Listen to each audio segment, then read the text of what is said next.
Elle, c'est Daisy Ridley. Star Wars l'a rendue ultra célèbre. Aujourd'hui, elle incarne Fran, un personnage radicalement différent. Célébrité, solitude et syndrome de l'imposteur, qui est vraiment Daisy Ridley? On lui a posé la question. Quel est ton diagnostic du personnage de Fran? My diagnosis for Fran is that her inner world is much richer and more accessible to her than her outer world.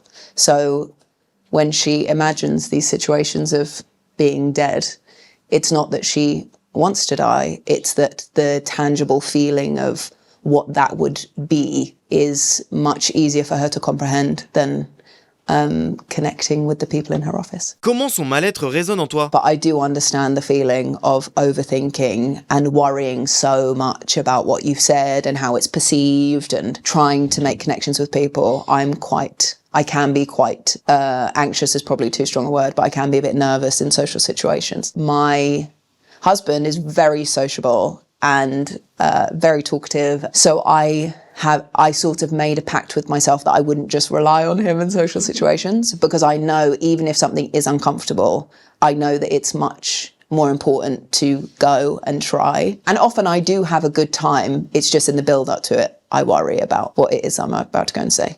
But I can say no, but I also see the merit in saying yes to stuff, because even if you're uncomfortable, at least you're connecting with people. Aimerais-tu voir plus de personnages comme Fran à l'écran? Yes, I feel like life for a lot of people is not easy, even if everything is good and like you're working and you're employed and you have a house and you have a family. Life is still difficult and connection is still difficult. And particularly after lockdown, human connection is probably more difficult than it has been. It makes people uncomfortable and often people resort to their phones to try and make this not difficult. So I think anything that talks about the trickiness of just being a person in your life, I think is wonderful and important. Quelle est ta relation avec la solitude? I always think I want it, and then I go, yes, I find it to be probably a paradox, that I'm like, I probably need it to be alone. And then when I'm alone, I am like, because often I think we're all living in a world where we think we have to do something all the time.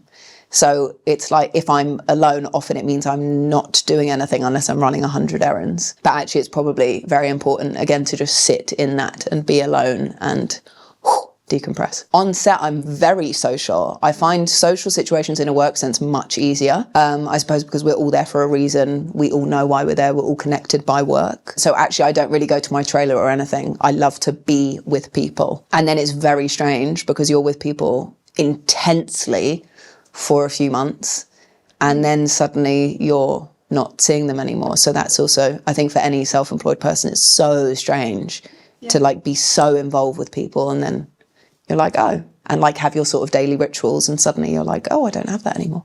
I find being at work much more comfortable than talking about work because, you know, when you're on set, that's my job, that's what I'm doing, that's what I'm sort of there for.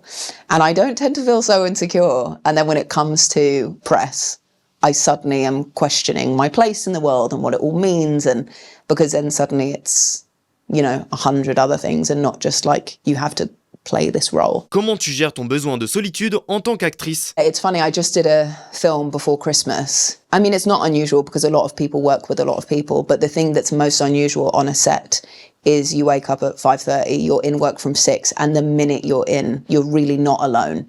You get your hair and makeup done, you put your costume on, and then you're on set with so many different people that you wouldn't be speaking to necessarily unless you were at work with them, which obviously a lot of people can relate to. But it is a lot of things going on and a lot of people for such a long amount of the day.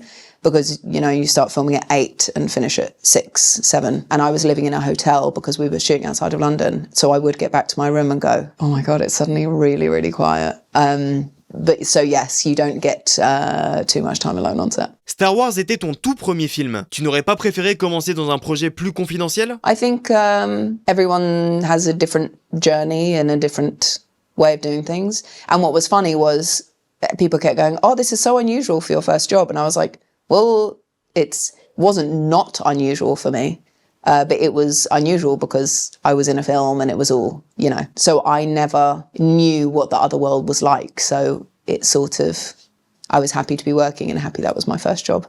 As-tu été préparée à une telle exposition? I think strangely enough, lockdown helped me understand that I had more to figure out than I thought I did at the time, because actually I felt it was overwhelming, but I thought I felt okay. And then in lockdown, I slept so much, but for months and months and months and months. And I did a lot of processing of what that was that I don't think I had actually done before. I think I spent a lot of the first few years of it really worrying, like I didn't deserve it, I didn't deserve to be there, why was it me? All of that sort of stuff. So it took a few years for me to be like, oh, okay, no, I work really, really hard.